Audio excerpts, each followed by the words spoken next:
이 버릇없는 귀족 아가씨가 마음대로 할 수 있다고 생각하며 주인공에게 하수를 붓고 발로 차며 분수를 앓라고 했을 그녀가 몰랐던 것은 이것이 그녀 인생 최대의 실수가 되리라는 것이었습니다. 그녀가 반격하려 하자 그는 인정사정 없이 뺨을 후려갈깁니다. 그는 그녀에게 또 한 번 현실을 깨닫게 해줍니다. 물론 버릇없는 아가씨답게 그녀는 대집사를 부르며 지원을 요청했습니다. 대집사는 즉시 달려와 무슨 일이냐고 묻습니다. 바로 그때 그가 우노 리버스 카드를 꺼내듭니다. 그녀의 아버지가 그에게 어떤 방법을 사용하든 좋다는 권한을 부여한 것입니다. 그때 그는 그녀를 위한 또 다른 서프라이즈를 계획합니다. 깊은 밤, 그는 그녀의 방에 쳐들어가 저택 밖으로 끌고 나온 뒤 숲속 깊은 곳에 내던집니다. 그리고 그는 그녀의 피를 차갑게 식게 만드는 한마디를 합니다. 자신은 그녀를 도우러 온 것이 아니었다고. 그저 그녀처럼 오만한 귀족들을 짓밟는 것을 즐기기 때문에 이 일을 맡았을 뿐이라고 말이죠. 대리기 검을 뽑는 순간 디엘라는 이것이 전혀 수업이 아닐지도 모른다고 깨닫습니다. 어쩌면 자신의 처형일지도 모른다고요. 그녀는 어두운 숲속에서 목숨을 걸고 달리지만 데릭은 포식자처럼 그녀를 쫓으며 주변에 화염구와 얼음 화살을 던져 폭발시킵니다. 죽음이 바로 뒤를 쫓는 상황에서 디엘라는 이전과는 비교도 안 되게 극한으로 내몰립니다. 궁지에 몰리고 지치고 공포에 잠식된 그녀는 마침내 무너지며 오랫동안 숨겨왔던 고통을 드러냅니다. 하지만 데릭이 모든 것을 끝내기 위해 칼날을 휘두르는 순간 믿을 수 없는 일이 일어납니다. 얼음벽이 터져 나와 그녀를 구한 것입니다. 그 끔찍한 순간 쓸모없다고 조롱받던 소녀가 마침내 만화를 발현했고 데릭은 디엘라가 결코 재능이 없었던 것이 아님을 깨닫습니다. 하지만 데릭은 어떻게 마법을 배웠을까요? 에벨스타인 마을의 빈민가에는 한 노인이 살고 있었는데 그는 일성 마법밖에 쓰지 못하면서도 자신이 위대한 마법사라고 허풍을 떨었습니다. 그것도 모자라 성격까지 고약해서 아이들이 놀리려고 할 때마다 이성을 잃곤 했습니다. 이 괴팍한 노인이 바로 우리 주인공 데릭이 마법을 배우기로 결심한 사람이었습니다. 알고 보니 데릭은 노인에게 추종자가 필요했고 자신에게는 지식이 필요했기 때문에 그의 제자가 되기로 한 것이었습니다. 노인은 데릭이 마법을 연습하는 것을 지켜보곤 했는데 얼굴에 미소를 띠며 만화의 흐름을 감지하는 것을 보고 데릭이 재능이 있다는 것을 깨달았습니다. 데릭은 이를 이용해 얼음창을 만들어 멀리 있는 나무에 던졌고 그 모습에 노인은 몸서리를 쳤습니다. 덕분에 데릭은 다음 해를 노인의 집에서 보내며 온갖 심부름을 하는 동안 결국 일성 마법사가 되었습니다. 어느 날 밤 노인은 그를 앉혀놓고 마을의 북쪽 벽 너머에는 법적 음주 연령이 되기도 전에 삼성에 도달한 귀족들이 있다고 말했습니다. 노인은 데릭에게 그와 같은 사람에게는 이런 경지에 도달하는 것이 결코 오지 않을 수도 있다고 말합니다. 그는 데릭에게 잘난 체하지 말라고 그의 실력으로는 이성의 벽에 부딪히는 순간 무너질 것이라고 그는 말합니다. 데릭에게 마법은 혈통이 전부이며 아무리 발버둥 쳐도 소용없다고 말합니다. 데릭은 귀족들이 도달할 곳에 결코 닿을 수 없을 거라는 등의 말을 노인에게 계속 들었고 이것이 모두 노인이 이루지 못한 모든 것에 대한 갈망의 표현이라고 믿었습니다. 그날 밤은 유난히 길게 느껴졌고 다음날 데릭이 그들의 거처로 돌아왔을 때 그는 노인이 죽어있는 것을 발견했습니다. 그의 몸은 구타당한 흔적인 멍으로 뒤덮여 있었습니다. 데릭은 노인이 어딘가에서 싸움을 걸어 심하게 맞았다고 추측했지만 나중에야 그가 창고에서 이성 마법서를 훔치려다 경비병들에게 맞았다는 것을 알게 되었습니다. 야망도 없는 노인이 왜 마법서를 훔치려 했을까요? 데릭은 항상 혈통을 설파하던 노인을 떠올렸지만 자신은 귀족의 피를 가질 수 없었습니다. 바로 그때 데릭 앞에 상태창이 나타나 마법의 기초를 해금했으며 주력 마법 학파를 선택해야 한다고 알려줍니다. 하지만 시스템은 그에게 다시는 결정을 바꿀 수 없다고 알립니다. 알고 보니 데릭은 원래 그 세계 출신이 아니었고 어느새 또 4년이 흘렀습니다. 데릭은 몰락한 플레임하트 가문의 전 여주인이자 바이 백장령 출신인 카티아 플레임하트라는 여성의 제자가 됩니다. 카티아는 귀족으로 태어났고 삼성 마법사였기 때문에 많은 용병단이 그녀를 원했습니다. 그녀는 에벨스타인에 머무는 동안 벨덴 용병단을 통해 계약을 맡았고 데릭에게 일성 마법 사용법을 가르쳐준 사람이 바로 그녀였습니다. 데릭은 카티아가 삼성 마법사였기 때문에 그녀에게서 많은 것을 배울 수 있었습니다.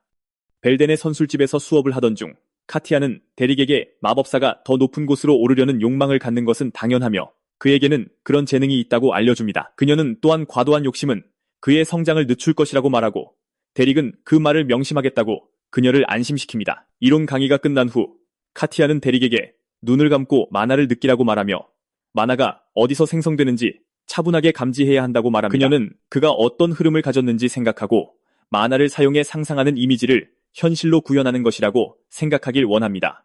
대릭이 그렇게 하자 그의 몸 주위에 푸른 만화의 파동이 나타났고 이를 본 카티아는 소년이 상당한 양의 타고난 만화를 가졌다고 확신하게 됩니다. 그녀는 또한 대릭의 만화가 안정적이라는 것을 알아차리고 이것이 그가 많은 실전 경험을 가졌기 때문이라고 믿습니다. 바로 그때 대릭이 눈을 뜨자 멀리서 큰 폭발음이 울려 퍼졌고 건물 안의 모든 사람이 공황에 빠졌습니다. 밖으로 뛰쳐나가 방금 무슨 일이 있었는지 묻습니다. 몇몇은 공격을 받고 있다고 생각했고 카티아는 대릭의 손을 잡고 조용히 자신을 따라오라고 말합니다. 카티아는 대릭을 은밀한 곳으로 데려가 지금부터 할 말을 잘 들으라고 합니다. 그녀는 대릭에게 귀족들은 자신들의 특권에 민감하며 마법은 귀족들 사이에서 가장 큰 특권이라고 상기시킵니다. 그녀는 사람들이 타고난 힘을 축복처럼 여기지만 이는 귀족에게만 해당된다고 언급합니다. 그녀는 대릭에게 평민이 삼성에 도달하는 것은 매우 드문 일이며 이를 이룰 수 있는 평민은 평생을 마법에 바친 사람들이라고 알려줍니다. 나지막한 목소리로 카티아는 대릭에게 방금 그가 사용한 것이 환청이라는 이성 환상 계열 주문이었다고 말해줍니다. 자신도 모르는 사이에 대릭은 14살의 나이에 이성 마법사가 되었고 그 후 카티아는 그와 함께 여행하며 다양한 주문을 전수했습니다. 사실 그녀는 자신이 귀족이었을 때 속해 있던 상류 사회에 대해서도 가르쳐 주었습니다. 어느새 또 1년이 흘렀고 카티아는 떠났습니다. 알고 보니 엘베스터 백작가가 그녀를 개인 교사로 임명했던 것입니다. 엘베스터 가문은 수도의 대공조차 엘베스터 백작을 자기 편으로 두었기에 존중하는 매우 저명한 가문입니다. 그리고 카티아에게 있어 그것은 거절할 수 없는 제안이었는데 그 정도 수준의 귀족의 마법 스승이 되는 것은 기회를 얻은 누구에게나 큰 축복이었기 때문입니다. 하지만 그녀는 대릭에게 선물로 이성 마법서를 남겼습니다. 상태창에서 대릭은 1년의 마법 주문을 얻었지만 대부분은 아직 더 발전이 필요한 낮은 수준의 주문들입니다. 1년 후 대릭은 독학으로 이성 주문 2개를 더 마스터할 만큼 충분히 실력을 쌓았습니다. 그는 이미 16살이었지만 거기서 멈출 생각은 전혀 없었습니다. 이후 대릭은 용병들의 선술집을 방문하고 용병단장 제이드는 대릭에게 마침내 제대로 된 의뢰가 들어왔다고 말합니다. 대릭이 어떤 의뢰냐고 묻자 그는 그것이 듀플레인 대공가의 의뢰라고 알려주는데 이는 명백히 대단한 일이었습니다. 대릭조차 이에 놀라며 왜 그들 같은 용병을 고용하려는지 묻습니다. 제이드는 대릭을 꾸짖으며 돈만 받으면 그들의 이유는 상관없다고 말합니다. 그는 듀플레인 가문이 돈을 물쓰듯 할 만큼 충분히 가지고 있다고 언급하며 제이드는 대릭에게 이것을 이용해 미래에 더 많은 인맥을 쌓을 수도 있다고 말합니다. 그러자 대릭은 제이든에게 무엇을 해야 하는지 묻고 제이든은 대공 영지 외곽에 괴물 몇 마리를 토벌하는 것이라 별난 의뢰는 아니라고 말합니다. 대릭은 이것이 의뢰의 전부라는 것에 놀라며 제이든에게 뭔가 정말 이상한 느낌이 든다고 말합니다. 대릭은 제이든에게 듀플레인처럼 큰 가문이 고작 용병단에게 괴물 소탕을 요청하는 것이 꽤 의심스럽다고 말합니다. 대릭은 계약에 관심이 없다고 제이든에게 말한 후 즉시 자리에서 일어나 방을 나가려 합니다. 제이든은 그에게 멈추라고 소리치고 대릭은 자신이 수상한 일은 맞지 않는다는 것을 알 테니 다른 사람을 부르라고 제이든에게 말합니다. 제이든은 대릭에게 자기가 직접 그 일을 하고 싶었지만 그 가문이 마법사를 필요로 하는 것 같고 요즘 용병단에는 마법사가 드물다고 말합니다. 제이든은 대릭에게 그 일을 할 수 있는 사람은 너뿐이라서 불렀다고 말합니다. 대릭은 제이든에게 괴물 몇 마리를 죽이는데 마법사가 필요하다는 것이 꽤 의심스럽기 때문에 그런 불필요한 일에 얽힐 준비가 되어 있지 않다고 말합니다. 바로 그때 제이든이 대릭에게 선금으로 금화 1개를 던져주자 대릭은 즉시 모든 것을 다시 생각하게 됩니다. 이 일이 있고 얼마 지나지 않아 세 사람이 나타났는데 그중 한 명은 얼굴을 가리기 위해 후드를 쓰고 있었습니다. 제이든은 그들을 의뢰인이라고 대릭에게 소개하지만 그들 중 노인은 대릭이 어린애라며 즉시 거절합니다. 노인은 제이든에게 아이가 아니라 더 나은 사람을 기대했다고 말합니다. 그러자 제이든은 파견관리인으로 보이는 노인에게 대릭은 자신이 아는 최고의 마법사이므로 진짜 실력자라고 말합니다. 노인은 거절하고 막 떠나려던 참에 여성이 그에게 무언가 속삭이자 그는 마음을 바꿀 수밖에 없었습니다. 이후 그들은 괴물을 사냥하러 평원으로 향했고 대릭은 고블린 몇 마리를 손쉽게 처리합니다. 대릭은 고블린들을 쓰레기로 만들어버리며 뛰어난 운동신경과 엄청난 마력을 보여줍니다. 그가 일을 마치자 파견관리인은 그가 그렇게 짧은 시간에 그렇게 많은 고블린을 쓰러뜨린 것을 칭찬합니다. 나중에 대릭이 선술집으로 돌아왔을 때 그의 동료 중 한 명인 펠리네가 그에게 귀족의 개가 되었다며 소리칩니다. 펠리네는 대릭에게 무슨 일이 있어도 쓰레기 같은 귀족들에게 고개를 숙여서는 안 된다고 상기시킵니다. 제이드는 펠리네에게 그 일이 보수가 정말 좋았다고 말하자 그녀는 얼마였는지 알려달라고 요구합니다. 펠리네는 대리기 금화 일개를 받았다는 말을 듣는 순간 자신도 귀족의 다리 밑을 기어 다닐 수 있다며 그 일에 끼워달라고 소리치기 시작합니다. 그녀에게 입 닥치라고 소리치며 다리 밑을 기는 것은 일의 일부도 아니라고 말합니다. 폴린이 술에 취해 잠든 후 제이드는 대릭에게 의뢰가 어땠는지 묻고 그는 고블린 몇 마리 죽인 것뿐이라 특별한 것은 없었다고 대답합니다. 일은 이미 끝나 있었습니다. 제이드는 대릭에게 그들의 첫인상은 쓰레기 같았을지 모르지만 돈은 있는 것 같다고 말합니다. 대릭은 이를 확인하지만 그들이 거짓말을 하고 있다고 믿습니다. 대릭은 귀족 파견관이 젊음, 체력, 사교성, 정확히 이 세 가지를 찾고 있다고 했지만 자신은 아무것도 없었다고 말합니다. 그리고 자신을 주방하녀라고 부른 여자는 거친 일을 하는 사람치고는 손이 깨끗했습니다. 대릭이 계속해서 관찰한 바를 나열하려 하자 제이든이 그를 막으며 그들은 용병이니 의뢰인의 사생활을 파고들 필요가 없다고 상기시킵니다. 기본적으로 그들은 일을 맡고 해치우고 빠져나오면 됩니다. 대릭은 세상이 험난하기에 제이든의 말에 동의합니다. 그리고 험난한 세상에서는 생계를 유지하는 것이 전부입니다. 다음 날 대릭은 고블린 몇 마리를 더 죽이는 것을 돕고 제이든은 자신의 후배가 이미 훌륭한 일을 해냈으니 지불을 요구하며 제이든에게 말합니다. 금화 인입을 받고는 흥분해서 거의 정신을 잃을 뻔합니다. 바로 그때 파견관은 대릭에게 그의 실력을 높이 평가하며 새로운 의뢰를 맡기고 싶다고 말합니다. 그는 대릭에게 관심이 있는지 묻고 이는 제이든과 대릭을 혼란스럽게 합니다. 모든 격식을 건너뛰고 노인은 대릭에게 그 의뢰로 금화 15잎을 받게 될 것이라고 말합니다. 제시된 금액을 듣는 순간 대릭은 그것이 무엇인지도 모른 채 즉시 임무를 수락합니다.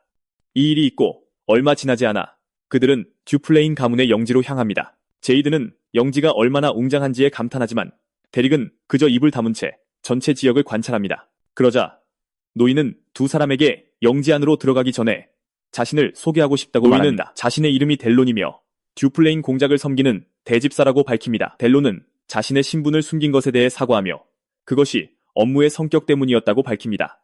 노부인 또한 자신을 소개하며 평범한 주방 하녀가 아닌 수석 하녀 카테리나라고 말합니다. 제이드는 이에 큰 충격을 받고 즉시 머리를 숙여 인사를 건네며 자신도 소개합니다. 대릭은 이미 예상했던 일이라 완전히 놀라지는 않았고 이는 기본적으로 망토 아래의 여인이 높은 신부님을 말해줍니다. 바로 그때 여인이 망토를 벗어 아름다운 얼굴을 드러냅니다. 얼굴에 환한 미소를 띤 채 그녀는 자신을 에슬린 엘레노어 듀플레인이라고 소개하며 동생 디엘라의 마법 가정교사로 대릭을 임명하고 싶다고 말합니다. 이 말을 들은 대릭은 귀족 아가씨의 가정교사로 고용되었다는 사실에 깜짝 놀랍니다. 한편 듀플레인은 집무실에서 장남 발레리안과 이야기하고 있는 모습이 보입니다. 그들이 회의를 하는 도중 발레리안의 동생 레그가 분노의 차방으로 뛰어들어옵니다. 듀플레인은 아들에게 처신을 바로 하라고 촉구하지만 레그는 그 충고가 필요한 사람은 디엘라라고 소리칩니다. 레그는 디엘라가 도를 넘어 자신이 고용한 하인들을 때리기 시작했다고 언급합니다. 발레리아는 레그에게 아버지와 회의 중이니 목소리를 낮추라고 말합니다. 하지만 레그는 그 말을 들을 준비가 되어 있지 않았고 아버지에게 지난달에 이미 10명의 하인이 그만두었으며 이는 모두 디엘라의 행동 때문이라고 말합니다. 그는 디엘라가 기분 내킬 때마다 물건을 부순다고 덧붙이며 대담한 목소리로 아버지에게 언제까지 디엘라를 못 본 척할 계획이냐고 묻습니다. 발레리아는 더 이상 레그의 무례한 태도를 참지 못하고 그에게 방에서 나가라고 소리칩니다. 레그는 계속해서 아버지에게 아잘린이 있으니 이제 디엘라를 보내야 할 때라고 말합니다. 그러자 듀플레이는 레그에게 방금 그가 한 말은 그가 결정할 일이 아니라고 말합니다. 레그는 델론이 알아본 수도원이 있으며 그곳은 디엘라가 갈 수 있는 곳이라고 계속해서 말합니다. 레그는 디엘라가 짐이 되기보다는 신의 뜻에 헌신하는 것이 더 낫다고 믿습니다. 그가 계속해서 분수에 넘는 말을 하자 듀플레이는 자리에서 일어나 그의 머리를 테이블에 박으며 디엘라를 보내는 결정은 그가 할 일이 아니라고 이미 말했음을 아버지가 얼마나 무섭게 말하고 보이는지에도 불구하고 레그는 여전히 그에게 언젠가는 디엘라의 운명을 결정해야 한다고 알립니다. 동시에 데릭과 에슬리는 본성으로 들어가고 있고 에슬리는 데릭에게 디엘라에 대해 들어본 적이 있는지 묻습니다. 데릭은 듀플레인 가문의 기록부에서 그녀를 보았다고 대답하고 아잘리는 낙담하며 고개를 숙이고 디엘라는 대중에게 잘 알려져 있지 않다고 말합니다. 바로 그때 그들은 발레리안과 레그와 마주치고 발레리안은 아잘린에게 에벨슈타인에서의 경험이 어땠는지 묻습니다. 아잘린은 그의 보살핌 덕분에 편안하게 지내고 있다고 겸손하게 대답합니다. 그러자 발레리안은 다친 레그를 돌봐야 하니 나중에 이야기하자고 제안합니다. 듀플레인의 집무실에 들어서자 아잘리는 아버지에게 인사하고 그는 에벨슈타인에서의 그녀의 활약에 대해 들었다고 언급합니다. 얼굴에 미소를 띤 채 에슬링은 그에게 모든 것이 그 덕분이라고 말하며 데릭이 에벨슈타인에서 데려온 디엘라를 담당할 마법 가정교사라고 알립니다. 데릭을 듀플레인에게 소개한 후 에슬링은 그의 바쁜 시간을 방해하지 않도록 자리를 뜨겠다고 말합니다. 하지만 듀플레인은 데릭에게 남아있으라고 말합니다. 에슬린이 떠난 후 듀플레인은 데릭이 아직 젊은 청년이라는 것에 놀라움을 표합니다. 그는 데릭에게 마법을 어느 정도 다룰 수 있는지 묻고 데릭은 일성 마법을 조금 쓸 수 있다고 겸손하게 대답합니다. 듀플레인은 안경을 벗고 데릭에게 진지하게 말하며 겸손이 항상 미덕의 표시로 여겨지는 것은 아니므로 거짓말할 이유가 없다고 말합니다. 이 말을 들은 데릭은 자신이 5성 마법사 앞에 서 있다는 것을 깨닫고 그의 말대로 겸손은 정말 통하지 않을 것이라고 생각합니다. 그러자 데릭은 자신이 무례한 청년으로 보일까봐 사과하고 듀플레인은 그가 왜 그렇게 행동하는지 알기 때문에 괜찮다고 말합니다. 듀플레인은 데릭에게 그의 복장과 나이로 보아 마법 가정교사에 어울리는 사람처럼 보이지 않는다고 말하고 데릭은 자신이 사실 용병이라고 대답합니다. 그러자 듀플레인은 데릭에게 에슬린이 그를 선택했으니 그의 사생활을 캐묻지 않겠다고 말합니다. 그는 디엘라가 사는 별채에 대한 접근 권한을 부여할 것이라고 그를 안심시킵니다. 그러자 듀플레인은 데릭에게 떠나도 좋으며 하녀가 그를 안내할 것이라고 말합니다. 하지만 데릭은 듀플레인에게 물어볼 것이 하나 있다고 말합니다. 듀플레인은 그에게 계속하라고 말하고 데릭은 그에게 자신이 용병이며 이는 일을 맡으면 끝까지 완수하는 것이 자신의 의무임을 상기시킵니다. 데릭은 디엘라가 마법을 배우고 제대로 된 귀족으로서 상류 사회에 들어갈 수 있도록 자신이 고용되었다고 언급합니다. 듀플레인은 그에게 왜 처음부터 명백한 것을 말하느냐고 묻고 데릭은 그에게 요청할 것이 있다고 말합니다. 한편 디엘라의 방에서는 그녀가 하녀에게 온갖 건방진 태도를 보이며 불쌍한 소녀가 사과만 할 수 있는 동안 온갖 쓰레기를 던지고 있습니다. 디엘라는 소녀에게 떠나라고 소리치며 다시 자기 방에 나타나면 얼굴을 망가뜨리겠다고 위협합니다. 다른 한편 제이든이 에슬린과 이야기하는 모습이 보이는데 그는 마법 가정교사들이 디엘라의 스승이 될 기회를 얻기 위해 싸울 것이라고 확신하기 때문에 왜 데릭을 선택했는지 묻습니다. 제이든은 데릭이 평민이고 그녀가 귀족이기 때문에 디엘라를 지도하는데 어려움을 겪을 것이라고 믿습니다. 그러자 에슬린은 대륙 전체에 온갖 마법사들을 시험해보았지만 결국 모두 포기했기 때문에 마법을 사용할 수 있지만 절박한 상황에 처한 사람들을 선택했다고 밝힙니다. 그녀는 데릭이 용병 출신일지라도 귀족들이 어떻게 행동하는지 심지어 그들의 문화까지도 알고 있다고 믿습니다. 그러자 제이드는 데릭의 스승이 몰락한 귀족 출신이었으며 데릭이 그에게서 온갖 것들을 배웠다고 믿는다고 밝힙니다. 에슬린은 마침내 데릭이 용병임에도 불구하고 세련되고 친절했던 이유를 깨닫습니다. 에슬린은 데릭이 과거의 경험 덕분에 디엘라를 부드럽게 제어하고 이끌 수 있을지도 모른다고 믿습니다. 그러자 제이드는 아잘린에게 사람을 읽는데 더 신경 써야 한다고 말합니다. 데릭은 거리에서 자랐고 성인이 되기 전부터 용병으로 일해온 마법사이기 때문입니다. 제이드는 아잘린에게 거리 출신이 세련됨과 친절만으로 살아남을 수 있다고 생각하는지 묻습니다. 나중에 데릭은 디엘라의 방으로 안내되고 문을 두드린 후 방으로 들어가 인사를 하고 자신을 소개합니다. 디엘라는 방 건너편에 앉아있고 그에게 더 가까이 오라고 말합니다. 데릭은 시키는 대로 하고 그가 가까이 다가가자 디엘라는 무언가 꾸미고 있는 듯 사악한 미소를 짓습니다. 데릭이 가까이 다가서는 순간 디엘라는 그에게 악취, 나는 물을 부으며 그를 시궁쥐라고 부르며 조롱합니다. 그녀는 온갖 쓰레기 같은 말을 계속하며 데릭을 내려다보기 위해 의자 위에 서기로 결심합니다. 또 다른 악취나는 물통을 들고 와 데릭의 머리에 부으며 미리 물을 준비해뒀다고 말합니다. 디엘라가 이 모든 짓을 하는 동안 데릭은 침묵을 지킵니다. 그리고 이 일이 있고 얼마 지나지 않아 디엘라는 데릭에게 부을 악취나는 물이 다 떨어집니다. 데릭이 얼마나 조용한지를 보고 디엘라는 화가 나서 그의 가슴을 차고 그는 엉덩방아를 찧으며 넘어집니다. 그녀는 신발을 벗어 그에게 던지며 그에게서 냄새가 난다고 말합니다. 그리고 디엘라는 자리로 돌아가며 데릭에게 시궁주인 자신의 분수를 알라고 촉구합니다. 디엘라의 방에 오기 전에 데릭은 듀플레인과 깊은 대화를 나누며 디엘라의 문제는 쉽게 해결될 수 없음을 알렸습니다. 이때 그는 듀플레인에게 디엘라를 가르치는 것에 관한 전권을 자신에게 부여할 의향이 있는지 물었습니다. 이제 디엘라의 방으로 돌아와 데릭은 다시 일어서서 그녀의 얼굴에 우렁찬 따귀를 날려 그녀의 몸에 충격의 파도를 보냅니다. 3년 전 데릭은 스승 카티아와 여행 중이었고 그는 그녀에게 친절을 알아주지 않는 학생을 가르쳐야 한다면 어떻게 할 것인지 물었습니다. 카티아는 그들을 이해하고 포용하고 심지어 받아들이려고 노력할 것이라고 언급합니다. 데릭은 이것이 너무 이상주의적이라고 생각하며 만약 학생이 그 모든 것을 원하지 않는다면 어떻게 할 것인지 묻습니다. 그러자 카티아는 가르침의 본질은 학생을 더 나은 방향으로 이끄는 것이라고 밝힙니다. 그리고 이해와 수용을 통해 소통할 수 없다면 다른 출발점을 찾아야 한다고 합니다. 데릭이 그게 무슨 뜻이냐고 묻자 그녀는 그 학생에게 두려움을 새겨야 한다고 말합니다. 현재로 돌아와 디엘라를 때린 후 데릭은 그녀에게 다른 사람들을 배려와 존중으로 대해야 한다고 말합니다. 데릭은 거기서 멈추지 않고 반복해서 말하는 것을 좋아하지 않으니 다시 일어나라고 말합니다. 디엘라는 화를 내며 일어나 데릭의 뺨을 때리며 그 같은 천출이 감히 자신에게 손을 대느냐고 묻습니다.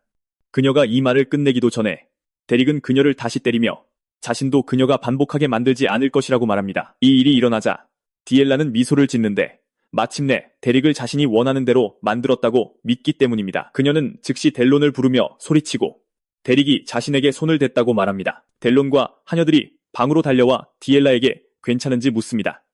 그러자 델론은 데릭에게 다가가 그를 꾸짖으며 디엘라에게 손을 댐으로써 무슨 짓을 하고 있다고 생각하는지 묻습니다. 그는 듀플레인이 알게 되면 문제가 생길 것이라고 알리지만 데릭은 듀플레인에게서 받은 서신을 꺼내 델론에게 이미 디엘라의 교육을 처리할 허락을 받았다고 말합니다. 그가 적합하다고 판단하는 대로 말입니다. 듀플레인이 직접 쓰고 서명한 쪽지를 확인한 델론은 자신이 할 수 있는 게 아무것도 없음을 깨닫는다. 이 소식을 들은 발레리아는 분노에 차 동생을 건드린 데릭에게 따지기 위해 그의 방으로 달려간다. 그가 데릭을 붙잡고 때리려는 순간 레그가 막아서며 폭력을 쓰지 말고 대화로 풀라고 말한다. 데릭은 침착하게 발레리안에게 듀플레인 공작에게 허락을 받았다고 말한다. 레그 또한 발레리안에게 데릭은 아이슬린의 손님이니 건드리는 건 말이 안 된다고 일깨워준다. 게다가 아버지께서 허락하신 일이다. 그러자 발레리안은 데릭에게 따라오라고 말하며 레그에게는 빠져 있으라고 한다. 데릭이 방을 나설 때 레그는 데릭에게 무슨 일이 있었는지 들었다며 디엘라는 정신 차리려면 정말로 매가 약이라고 넌지시 말한다. 레그는 데릭의 어깨를 두드리며 발레리안이 너무 심하게는 하지 않을 것이니 걱정할 것 없다고 말한다. 내심 레그는 발레리안이 여전히 그들의 가망 없는 여동생을 보호하고 있다는 사실이 마음에 들지 않는다. 잠시 후 그들은 디엘라가 별관으로 쫓겨나기 전에 살던 방에 도착한다. 방 안에는 온통 그림이 가득했고 발레리안은 디엘라가 그림 그리는 것을 좋아했었다고 밝힌다. 사실 그녀는 항상 발레리안에게 자신의 그림을 봐달라고 말했고 그가 그럴 때마다 그녀는 얼굴이 새빨개지곤 했다. 그러고는 발레리안은 디엘라가 그림을 한 번도 완성한 적이 없으며 대부분의 경우 빈 공간을 남겨두고 좋아하는 부분만 그렸다고 밝힌다. 발레리안은 이전의 행동에 대해 사과하고 데릭은 괜찮다고 그를 안심시킨다. 하지만 데릭은 발레리안이 왜 자신을 이 방으로 데려왔는지 알고 싶어하고 발레리안은 디엘라가 경멸받거나 맞을 만한 아이가 아니라는 것을 보여주고 싶었다고 알려준다. 발레리안은 디엘라가 어느 순간부터 혈통에 지나치게 집착하기 시작했다고 말한다. 결국 그녀는 본가에서 쫓겨나 별관에 갇히게 되었다. 발레리안은 그녀가 왜 그렇게 되었는지 모르겠지만 그녀가 수도원으로 보내지는 것을 막기 위해 할 수 있는 모든 것을 해야 한다고 믿는다고 말한다. 발레리안은 디엘라가 일성 마법이라도 배우게 된다면 아버지를 설득해 그녀를 머물게 할 수 있을 것이라고 말한다. 진심 어린 목소리로 발레리안은 데릭에게 디엘라를 구해달라고 재촉한다. 그러자 데릭은 발레리안에게 자신이 보고 있는 책들의 여백에 있는 메모로 판단하건대 디엘라가 마법을 완전히 포기한 것은 아니라고 말한다. 그는 먼 책장에 있는 책들은 모두 규율 학파의 이론서라고 덧붙인다. 발레리안은 귀족들은 규율 학파에서 배운다며 이를 확인해준다. 그리고 모든 것을 자세히 살펴본 후 데릭은 발레리안에게 최선을 다하겠다고 말한다. 그날 밤늦게 디엘라가 침대에서 곤히 자고 있을 때 데릭이 나타나 그녀의 머리에 물을 부으며 일어나라고 말한다. 디엘라는 방금 일어난 일을 믿을 수 없으며 데릭이 정말로 미쳤다고 생각한다. 데릭은 그녀를 무시하고 그저 손을 잡아 끌며 같이 가자고 말한다. 그녀에게 무슨 일이 일어나고 있는지 믿을 수 없지만 데릭은 하녀들이 충격에 빠져 지켜보는 가운데 복도를 따라 그녀를 계속 끌고 간다. 데릭은 곧 그녀를 저택 밖으로 끌고 나와 숲으로 들어가고 숲 깊은 곳에 이르자 데릭은 그녀를 땅에 내동댕이 친다. 디엘라는 데릭이 미쳤다고 생각하며 그에게 내까지 게 뭔데 날 가르치려 드냐고 소리친다. 데릭은 그녀에게 마법을 가르치는 데는 관심이 없지만 잘난 체 하는 귀족들을 두들겨 패는 것을 즐기기 때문에 이 일을 맡았다고 말해 그녀를 충격에 빠뜨린다. 디엘라는 이 말을 듣고 충격을 받아 자신이 잘못 들었다고 생각한다. 데릭은 가정교사란 디엘라처럼 거만하고 잘난 귀족들을 두들겨 팰 핑계에 불과하다고 말을 잇는다. 디엘라는 여전히 장난이라고 생각하지만 대릭이 칼을 뽑아들고는 귀족의 비명을 듣는 게 얼마나 좋은지 말한다. 두려움에 질린 디엘라는 대릭에게 그가 계획한 일을 한 후에 무사할 것 같으냐고 묻는다. 대릭은 어차피 그녀는 수도원으로 보내질 것이고 그녀가 하는 말을 아무도 믿지 않을 것이기 때문에 자신은 안전할 것이라고 그녀를 안심시킨다. 대릭은 큰일이 생겨도 평민 목숨은 값어치가 없으니 목숨으로 갚으면 그만이라고 덧붙인다. 사악한 미소를 지으며 대릭은 도망치는 방법도 있다고 말한다. 가문의 골칫거리를 치워주는 셈이니 가족들도 금방 자기를 잊을 거라고.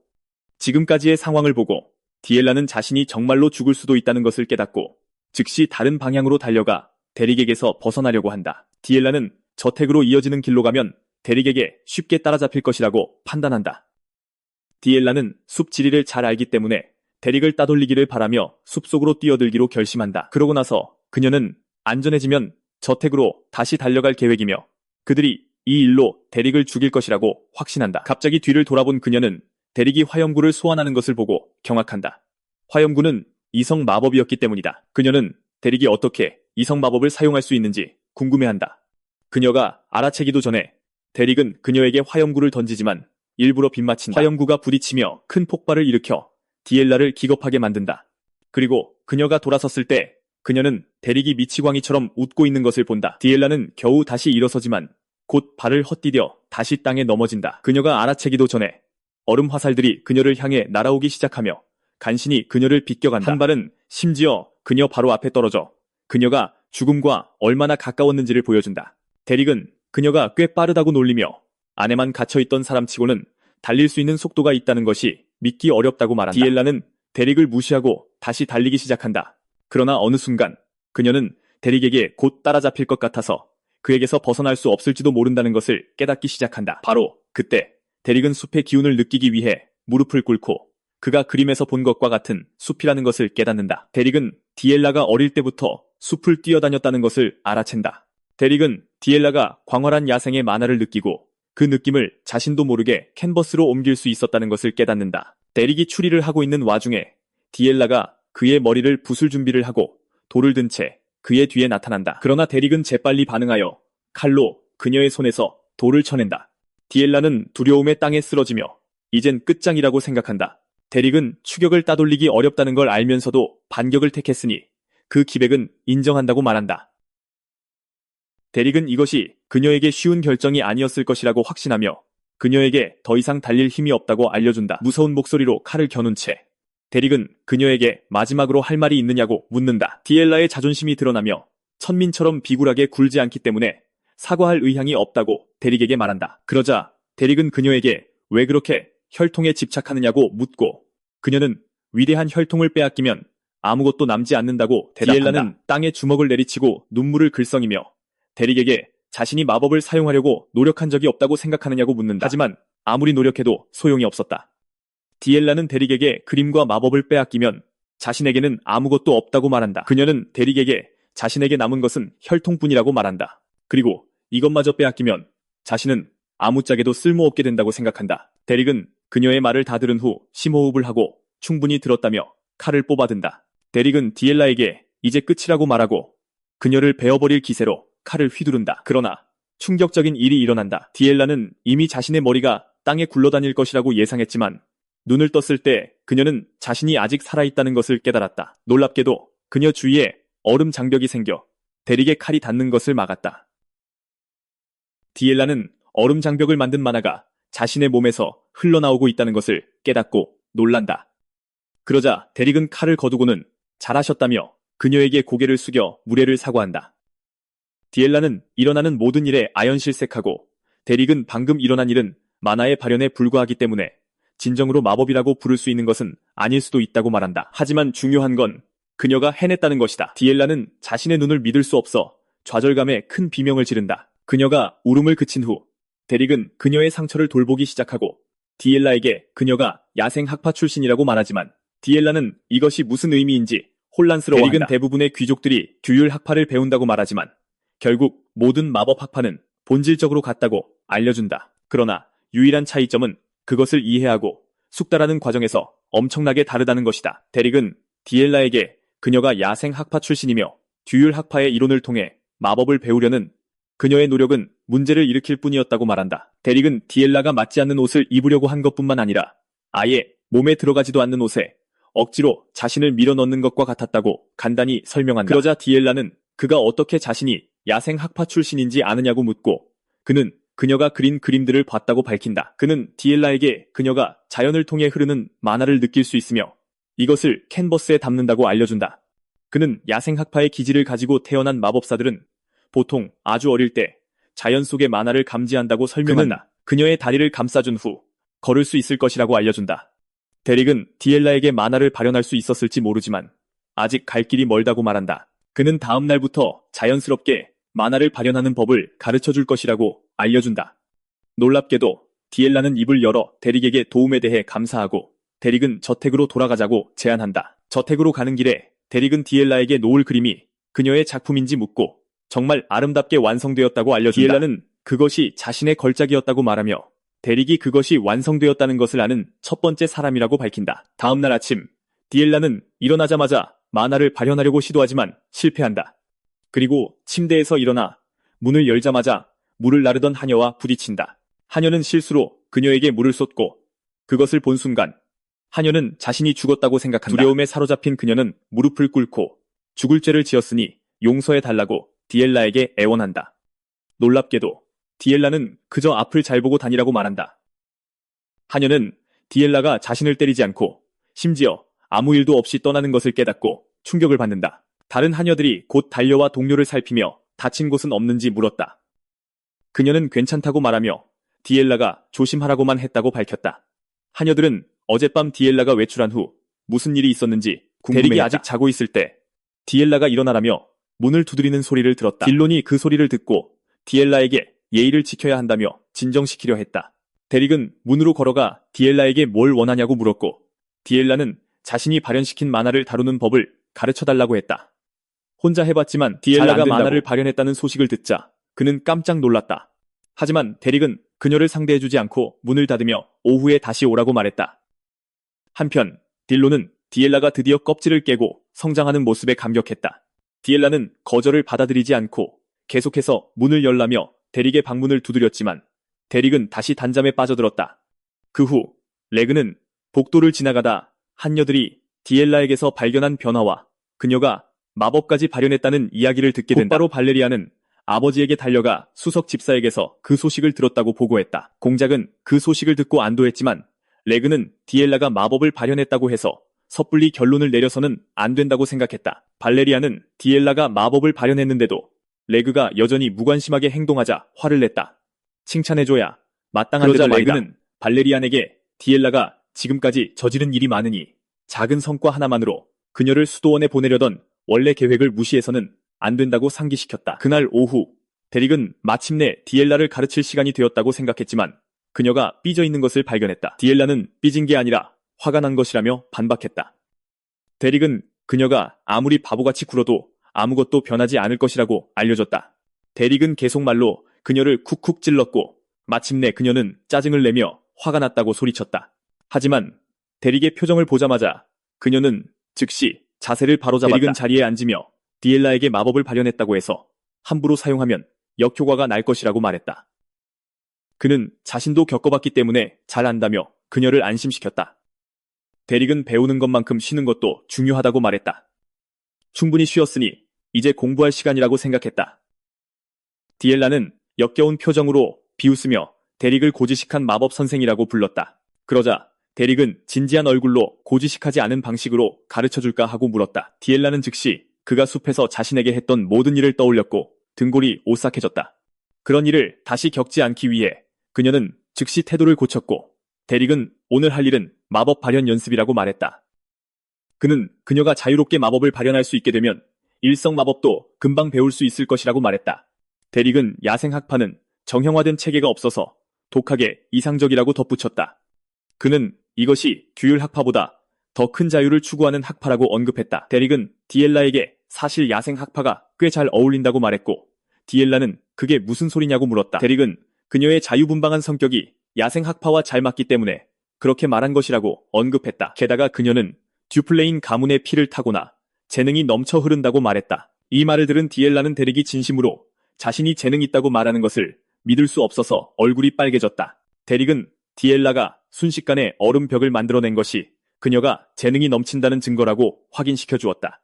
디엘라는 자신이 천재라고 결론지으며 계속 얼굴을 붉혔다. 데릭은 천재와 재능은 다른 것이라고 정정했지만 디엘라는 둘이 똑같다고 주장했다. 디엘라는 이 문제로 계속 그와 다퉜고 결국 그가 그녀가 대단하다고 인정하게 만들었다. 한편 레그는 그들을 지켜보며 디엘라의 발전에 화가 나 있었다. 다음 날 디엘라는 데릭의 방으로 달려가 이제 마법 발현을 할 수 있지만 방향을 제대로 잡지 못하겠다고 말했다. 그 후 며칠 동안 디엘라는 계속해서 마법 사용이 능숙해졌고 매일 새로운 것을 발견할 때마다 황홀해했다. 어느 순간 데릭은 별관을 떠나 나무 아래에서 조용한 시간을 보내며 듀플레인 공작이 준 책을 읽었다. 디엘라는 여전히 나타나서 아버지가 그에게 책을 준 것이 농땡이를 피우라고 준 것 같냐고 물었고 데릭은 그렇다며 바로 그 목적 때문에 책을 받은 것이라고 밝혔다. 디엘라는 그와 다툴 시간이 없었고 그를 별관으로 다시 끌고 가 자신이 마법으로 무엇을 할 수 있게 되었는지 보여주었다. 나중에 데릭은 발레리안이 불렀기 때문에 그의 방으로 찾아갔다. 발레리안은 그를 보고 기뻐하며 앉아서 이야기하자고 말했다. 발레리안은 디엘라가 요즘 어떻게 지내는지 물었고 데릭은 진전이 있지만 일성 마법을 배우는 데는 시간이 더 걸릴 것이라고 말했다. 그러자 발레리안은 데릭에게 어머니가 사교 모임에 가서 자리에 없었지만 다음 주에 돌아올 것이라고 말했다. 발레리안은 데릭에게 어머니는 가볍게 볼 수 있는 분이 아니니 조심해야 한다고 말했다. 발레리안은 저택 사람들은 괜찮지만 귀족들은 당연히 평민이 요직을 차지하는 것을 좋아하지 않는다고 언급했다. 발레리안은 데릭에게 이 사실을 아는지 물었고 데릭은 명심하겠다고 대답하며 자신을 부른 이유를 알고 싶다고 했다. 그러자 발레리안은 일어서서 창가로 걸어가며 데릭에게 자신이 차기 가주이며 그 자리는 가문의 구성원들을 포용하고 아우르는 자리라고 말했다. 그렇게 하려면 모든 구성원에게 진심이어야 한다고 말했다. 하지만 사람의 마음은 너무 깊고 심오해서 그것이 어렵다고 생각했다. 그는 모든 사람의 생각과 가치관이 같다면 좋았겠지만 현실은 그렇지 않다고 언급했다. 데릭은 이 모든 말에 혼란스러워하며 그에게 무슨 말을 하려는 것이냐고 물었고 발레리아는 마침내 디엘라가 자신과 놀아주지 않는다고 털어놓았다. 눈물을 글썽이며 그는 어렸을 때 그녀가 미소로 자신을 맞이해주던 것을 기억한다고 밝혔다. 이런 천사를 또 어디서 찾을 수 있을까 하고 한탄했다. 그는 눈물을 흘리며 데릭에게 다가가 디엘라의 환심을 살 방법이 없냐고 물었고 데릭은 왜 자신에게 그런 것을 묻냐고 되물었다. 발레리아는 디엘라가 따르는 유일한 사람이 그이기 때문에 당연하다고 말했다. 그의 말대로 디엘라는 이미 밖에서 목청껏 소리치며 데릭을 부르고 있었다. 하지만 발레리아는 아직 가지 말라며 동생을 위해 만든 인형을 보여주었다. 인형이 너무 못생기고 무서워서 데릭은 그에게 누구를 저주하려는 것이냐고 물을 수밖에 없었다. 발레리아는 이런 일에는 자신이 쓸모없다며 눈물을 펑펑 쏟을 뿐이었다. 그 후 곧 디엘라의 어머니가 여정에서 돌아와 데릭에 대해 많은 이야기를 들었다며 그녀는 칭찬했다. 데릭에게 자신을 소개했고 그녀의 이름은 디엘라였다. 그러자 공작 부인은 데릭에게 선물을 보내고 싶다고 말했고 이때 데릭은 자신이 어떤 가문에도 소속되어 있지 않다고 말해 그녀를 혼란스럽게 했다. 데릭이 자신이 평민임을 밝히며 모든 것을 털어놓자 그녀는 여전히 혼란스러워했고 이내 충격으로 얼어붙었다. 일주일 전 아잘리는 지금까지의 도움에 대해 데릭에게 감사 인사를 했다.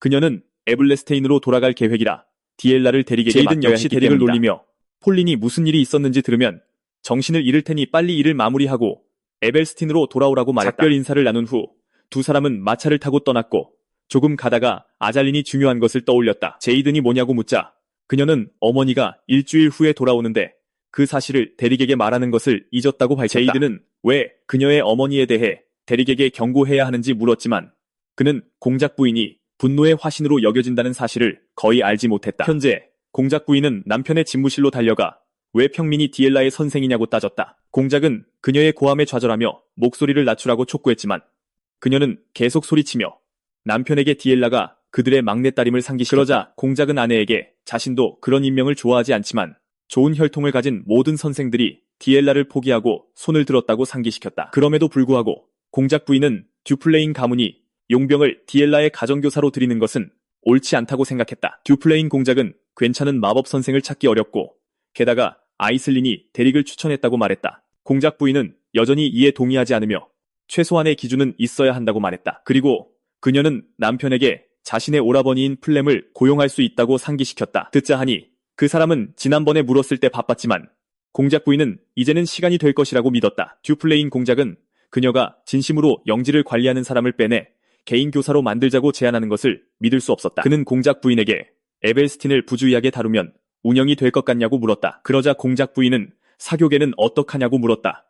거기도 전쟁터나 마찬가지라고. 그녀는 듀플레인 공작에게 선생은 사교적으로도 필요하지만 데릭을 디엘라의 선생으로 쓰면 디엘라가 마침내 사교계에 소개될 때 웃음거리가 될 판이라고 말했다. 끼어들어 어머니에게 진정하라고 촉구했다. 아버지와 싸우러 집무실에 온 것이 아니지 않냐고. 하지만 공작 부인은 발레리안에게 비켜서라고 말했다. 이건 그냥 넘어갈 수 있는 문제가 아니라고. 바로 그때 레그가 나타나 어머니에게 그들이 걱정해야 할 것은 데릭이 디엘라의 선생이 될 자격이 있는지 여부라고 말했다. 레그는 평민이 귀족의 마법 선생이 되는 것은 평범한 상황은 아니지만 그 평민이 필요한 자질을 갖추고 있다면 문제가 되지 않을 것이라고 생각한다고 말했다. 그러고 나서 레그는 아버지에게 대련을 통해 데릭의 자질을 시험해보고 싶다고 말했다. 하지만 아버지는 그의 말을 자르며 마법사로서 데릭은 진짜라고 말했다. 레그는 디엘라와 대련하여 데릭이 좋은 선생인지 알아보고 싶다고 말하며 대상을 디엘라로 돌렸다. 그는 그녀가 지금까지 좋은 성과를 거두었을 것이라고 공작은 믿었다. 이에 아무 말도 할 수 없었고 레그는 동생과 대련하겠다는 결심을 하고 걸어나갔다. 발레리아는 그를 뒤쫓아가 여동생과 마법 대련을 해서 뭘 어쩔 셈이냐고 물었다. 그러자 레그는 발레리안에게 디엘라가 정말로 새 사람이 되었다고 생각하냐고 물었다. 레그는 발레리안에게 디엘라가 저지른 짓을 상기시켰지만 발레리안은 무슨 일이 있어도 디엘라는 여전히 그들의 여동생이라고 말했다. 그는 디엘라가 그들의 피부티이며 가까이 두고 보호해야 한다고 말했다. 이 말을 들은 레그는 분노하며 발레리안에게 디엘라는 가문을 무너뜨리려는 나쁜 피라고 말했다. 레그는 디엘라가 지금 이대로 사교계에 데뷔하면 그들의 끝이 될 것이라고 말했다. 발레리안은 레그가 여동생에 대해 이렇게 생각한다는 것에 놀랐고 레그는 디엘라가 먼저 선을 넘었기 때문에 별관에 유배된 채로 있어야 한다고 말하며 걸어갔다. 다음 날 아침 디엘라가 가장 먼저 데릭의 방에 나타나 대련 통지서를 건네며 자신이 마법 대련에서 지면 그는 자동으로 해고될 것이라고 말했다. 데릭은 이 일에 대해 이미 들었고 리그가 노련한 일성 마법사라는 것도 안다며 디엘라를 안심시킨다. 그래서 디엘라가 이기기는 어려울 것이다. 디엘라는 이 말을 듣고 충격에 빠져 곧 해고될 텐데 할 말이 그것뿐이냐며 그에게 소리친다. 그러자 데릭은 자신은 용병이며 고용된 일을 하고 돈을 받고 떠날 뿐이라고 디엘라에게 상기시킨다. 데릭은 이미 충분한 대가를 받았다며 디엘라를 놀라게 했고 그녀는 큰 충격에 빠진다. 일주일 후 마법 대련을 위한 무대가 마련되고 듀플레인과 다른 인사들이 참석한다. 데릭이 결투장에서 듀플레인을 맞이하자 듀플레인은 데릭이 전혀 두려워하거나 걱정하는 기색이 없는 것을 보고 정말 자신감이 있는 건지 궁금해한다. 듀플레인은 이에 감명받고 이것이야말로 데릭이 가문에 중요하다고 생각하는 이유를 확신하게 한다.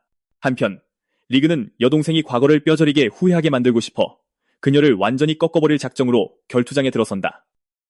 일주일 전 데릭이 용병에 대해 이야기한 후 디엘라는 정말 돈만 받으면 자신에게 무슨 일이 일어나든 상관없냐고 물었었다. 그러자 데릭은 디엘라에게 그녀의 마법이 꽤 잘 성장하고 있다는 것을 알아차렸어야 한다고 말한다. 그리고 당장 일성 마법을 사용하지 못하더라도 그리 오래 걸리지 않을 거라고 한다. 그는 그녀가 듀플레인의 피를 타고났기 때문에 유리한 점이 있다고 알려준다.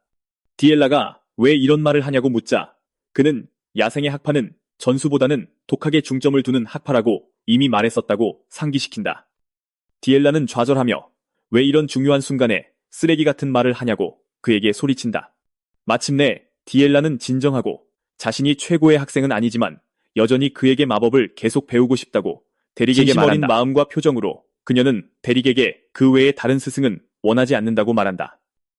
그러자 데릭은 귀족의 마법 대련 예절이나 규칙은 한 번도 해본 적이 없어 모르지만 싸움에서 이기는 방법은 가르쳐줄 수 있다고 디엘라에게 말한다. 그는 그녀에게 이길 준비가 되었냐고 묻고 그녀의 머릿속에는 실패했을 때 일어날 일들의 시나리오가 펼쳐지기 시작한다. 그녀는 만약 진다면 자신에 대해 끔찍한 말들이 오갈 것이라는 것을 깨닫고 순수한 결의에 차데릭에게 자신을 이기게 해달라고 말한다. 현재 디엘라는 리그의 여동생이나 듀플레인 가문의 막내가 아닌 데릭의 제자이자 한 명의 마법사로서 결투장에 선다. 두 사람이 무대에 올라 준비를 마치자 델로는 에벨슈타인 켈브룸 살롱의 고위 마법사들의 대련 규칙을 적용할 것이라고 말한다. 펠럼 장군의 보호 마법진을 먼저 발동시키는 쪽이 패배자로 선언될 것이다. 그리고 이 규칙이 설명되자 델로는 대련을 시작할 것을 제안한다. 펠럼 장군의 보호 마법진에 대해 말하자면 착용자가 큰 피해를 입기 직전에 발동하여 상대방의 주문을 무효화하는 장신구다. 데릭은 마침내 귀족들이 어떻게 싸우는지 알게 되는데 바로 비싼 장신구를 사용하는 것이었다. 데릭은 돈을 마음대로 쓸 수 있으니 부자인 게 얼마나 좋은 것인지 깨닫는다. 대련 시간은 10분이므로 데릭은 리그가 시간이 다 되기 전에 싸움을 끝내기 위해 준비하고 있음을 알 수 있다. 예상대로 리그는 주문을 외우기 시작하고 디엘라를 별관으로 돌려보내고 싶은 마음에 그녀에게 주문을 날릴 준비를 한다. 디엘라에게 공격을 날리지만 디엘라는 위치를 바꾸며 공격을 피한다. 이것이 리그를 화나게 하고 그는 그녀에게 또다시 공격을 퍼붓지만 그녀는 계속 움직이며 매번 위치를 바꾼다. 데릭은 디엘라가 마법은 쉽게 다루고 있지만 전투에 있어서는 여전히 완전한 초보자라는 것을 알 수 있다. 리그의 공격 중 하나가 그녀에게 막 닿으려는 순간 그녀는 얼음 방벽을 세워 막는다. 리그는 디엘라가 성급 마법을 사용하지 않으면서도 마력을 발현할 수 있다는 사실에 놀란다. 리그는 디엘라가 자신을 방어할 능력이 없다고 생각하며 디엘라 자신도 그렇게 생각하고 있을 거라 여긴다. 리그는 디엘라의 방벽이 싸구려 속임수에 불과하므로 그냥 돌파하기로 마음먹는다. 그는 디엘라에게 강력한 공격을 퍼붓고 그 순간 디엘라는 데릭이 가르쳐준 것을 기억해낸다. 그는 용병들은 귀족들과는 다르게 싸운다고 말했었다. 기본적으로 용병들은 오직 승리가 목표이기 때문에 정정당당하게 싸우지 않는다. 데릭은 그것이 귀족들이 싸우는 방식과는 다르다고 그녀에게 말한다. 그리고 만약 그녀가 이긴다면 그 때문에 비난받을 수도 있다. 하지만 그렇다고 해서 그녀가 이길 수 있는 결말을 만들 수 없다는 의미는 아니며 그는 그녀에게 그래도 괜찮은지 묻고 디엘라는 그렇다고 다시 대답한다. 결투장. 디엘라는 리그의 공격에 휘말리지 않기 위해 얼음 방벽에서 도망쳐야만 한다. 데릭은 그녀에게 싸움에서 이긴 용병들이 있는데 그들은 결투를 하는 것이 아니라 모든 것을 걸고 싸우기 때문이라고 말했었다. 디엘라는 계속 도망치고 리그는 그녀에게 끊임없이 장거리 공격을 퍼붓는다. 데릭은 모든 것을 걸고 싸운다는 것은 용병들이 지형과 주변 환경을 이용하여 전장을 지배한다는 의미라고 디엘라에게 말한다. 기본적으로 승리를 쟁취하기 위해 가능한 모든 방법을 사용한다. 사실 상대가 방심하는 짧은 순간조차 이용해야만 한다. 디엘라는 자신에게 쏟아지는 공격을 보며 어쩔 수 없이 얼음 방벽을 세워 막는다. 하지만 또 다른 공격이 바로 뒤에서 오고 있었고 그녀는 이것을 알지 못했다. 그녀가 그것을 깨달았을 때 리그는 싸움이 끝났고 디엘라는 끝장났다고 믿는다. 마침내 공격이 적중하고 디엘라가 서 있던 자리를 거대한 흙먼지가 뒤덮는다. 그녀의 어머니는 이 광경을 보고 딸이 끝장났다고 믿으며 기겁한다. 그녀는 디엘라가 다쳤다며 델론에게 경기를 멈추라고 소리치지만 그녀의 남편은 아직 결투가 끝나지 않았으니 얌전히 앉아있으라고 말한다. 그녀는 디엘라가 방금 리그의 공격에 맞았다는 사실을 지적하며 이 말을 믿지 않는다. 듀플레이는 펠럼의 마법진이 발동하지 않았으니 그녀가 틀렸다고 말하고 또한 이 모든 일이 벌어지는 동안 데릭이 눈도 깜빡하지 않았다는 것을 알아차린다. 이것은 데릭이 이미 디엘라가 얼마나 성장했는지 알고 있었다는 것을 그에게 알려준다. 한편 리그도 마법진이 발동하지 않아 뭔가 잘못되었다고 걱정하며 자신의 마지막 공격이 분명 그녀에게 적중했어야 한다고 확신한다. 그는 바닥에 균열이 있는 것을 발견하고 그가 알아차리기도 전에 그의 아래에서 얼음창들이 솟아오른다. 그는 간신히 공격을 피하고 이때 디엘라가 발판 아래에서 자신을 공격하기 시작했다는 것을 깨닫는다. 하지만 규칙상 발판을 벗어나는 것은 패배로 간주되어야 한다. 리그는 델론이 경기를 멈춰주기를 기다리며 그를 쳐다보지만 그는 그러지 않는다. 이때 리그는 델론이 발판 아래를 경기장 밖이 아닌 일부로 간주하기 때문에 경기를 멈추지 않는다는 것을 깨닫는다. 리그는 귀족들 간의 마법 대련에서 그런 속임수가 사용될 것이라고는 아무도 믿지 않았을 테니 그들을 탓하지 않는다. 리그가 이 모든 것에 대해 생각하고 있을 때 아래에서 또 다른 공격이 나타나 그를 거의 쓰러뜨릴 뻔하지만 그는 피한다. 공격은 계속되고 리그는 디엘라가 어디 있는지 볼 수 없고 그녀에게 공격을 명중시키는 것이 정말 어려워서 완전히 좌절한다. 기본적으로 디엘라는 그에게 한 방을 먹일 때까지 계속 쏠 수 있으므로 유리한 위치에 있다. 이때 리그는 마침내 디엘라가 귀족의 예절을 전혀 따르지 않고 있다는 것을 깨닫는다. 그의 시선이 마침내 디엘라의 눈과 마주치고 그는 그 순간 위험한 무언가를 깨닫는다. 그는 그녀가 침착한 표정을 짓고 있다는 것을 깨닫는데 그것은 발레리안이 처음 그에게 도전했을 때 데릭이 지었던 표정과 같았다. 리그는 모든 것이 디엘라 혼자만의 계획이 아니라 데릭이 배후에 있었을 것이라고 즉시 알아차린다. 상황이 이렇게 돌아갈 것이므로 리그는 장단을 맞춰주기로 결심하고 코트를 벗으며 싸움에 모든 것을 쏟을 준비를 한다. 디엘라의 어머니는 자신의 딸이 기본적으로 더러운 장소인 발판 아래에서 움직이는 것을 보고 놀란다.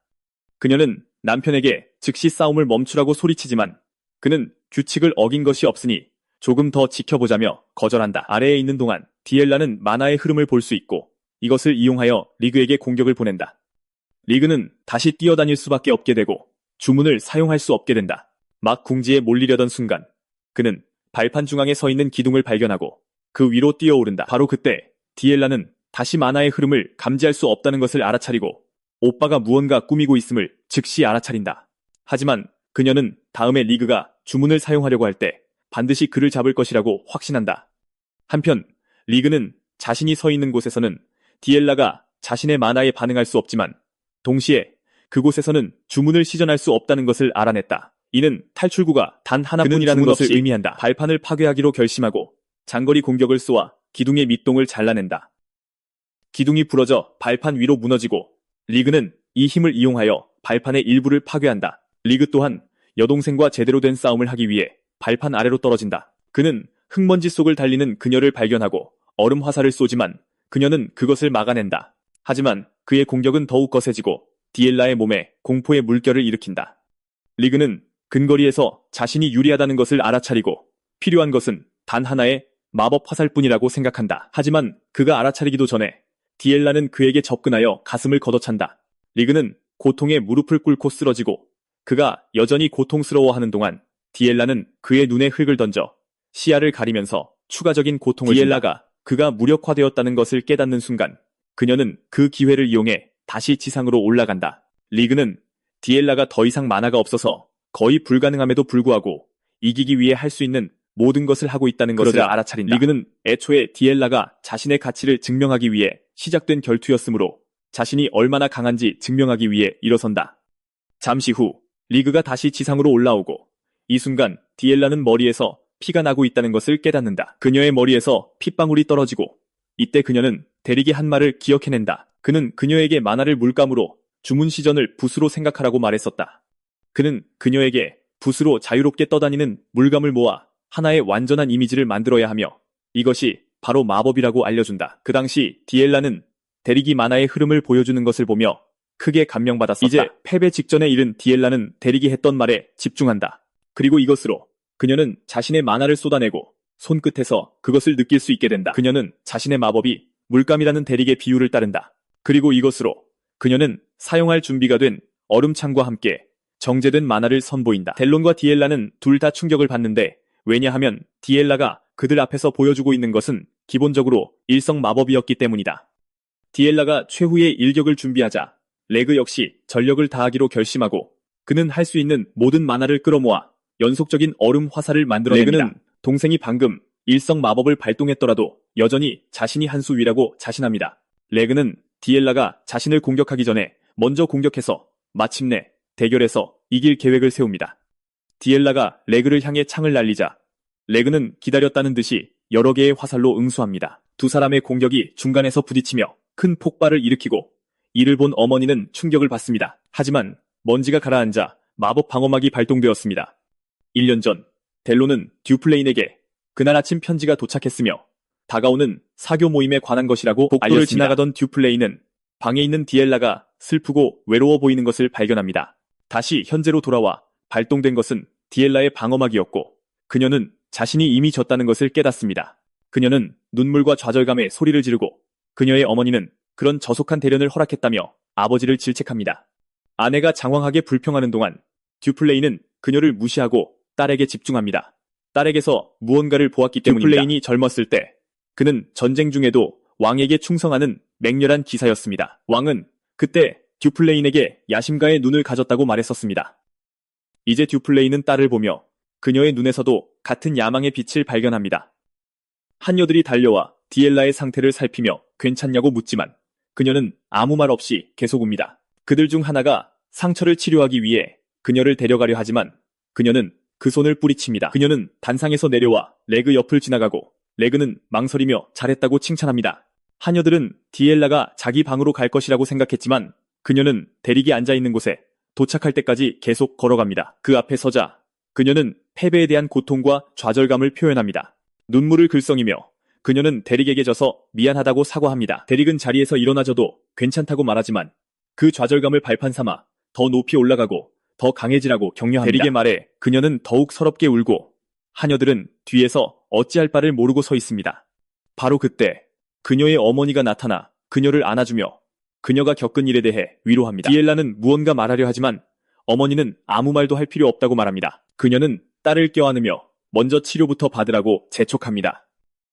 그녀가 떠난 후 공작 부인은 대릭에게 다가가 저속한 놈이라고 소리칩니다. 그녀는 대릭에게 디엘라를 일성 마법사로 만들었을지는 몰라도 그게 대단한 건 아니라고 말합니다. 그녀는 망설임 없이 그의 뺨을 때리며 대릭이 한 짓이라곤 딸에게 천박한 잔꾀나 가르친 것뿐이라고 말합니다.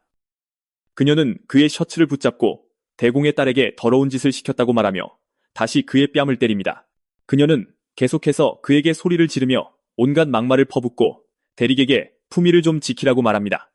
바로 그때 듀플레인이 나타나자 아내인 디엘라는 그가 자신을 지지해 줄 것이라 기대하며 재빨리 그를 돌아봅니다. 듀플레인은 저속하게 구는 건 바로 당신이라며 그녀의 뺨을 때려 충격을 줍니다. 아내 디엘라는 남편이 고작 평민 때문에 자신을 때렸다는 사실에 충격을 받고 듀플레인은 대릭이 고작 평민이라는 점에는 동의하지만 그는 우리 딸의 스승이라고 말합니다. 어느 부모가 자식의 스승을 방금 당신처럼 대하냐고 묻습니다. 듀플레인은 대릭을 돌아보며 사람마다 자식을 사랑하는 방식이 다르니 아내를 용서해달라고 부탁합니다. 대릭은 심호흡을 한 후 듀플레인에게 괜찮다고 말합니다. 듀플레인은 대릭에게 접견실에서 개인적으로 논의할 것이 있으니 따라오라고 말합니다.